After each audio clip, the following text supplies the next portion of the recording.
Fotomodel və müğənni Müjgan Ayxan açıqlaması ilə diqqət çəkib. Xəbərlər Net Milli Aza istinadla xəbər verir ki, aylıq qazancından danışan ifaçı həyatındakı şəxsin maddi vəziyyəti ilə bağlı arzusunu dilə gətirib. Ayda 3 məclisim olur.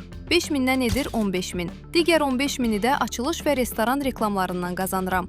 Mən özüm haval 30 minimi qazana bilirəmsə, həyatındakı kişi ayda 50-60 min manat xərcləməlidir. Qazancımı açıqlayanda məni qınayıb, ağızlarına gələnləri yazanlar oldu.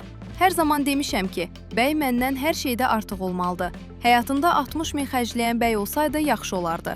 Kişinin sevdiyi şəxsə pul xərcləmək borcudur. Dayandırsa, ona sağ ol demək lazımdır. Bəy qadına pul xərcləməli və gözəl baxmalıdır. Hazırda gözəl görünürəmsə və kişi məni bəyənirsə, deməli yanında dolanda eyni görünməliyəm. Baxım üçün pul lazımdır. Kişini də borcudur. Bunu etməlidir. Başıma gəlməyib, ancaq xərcləməsə ayrılaram.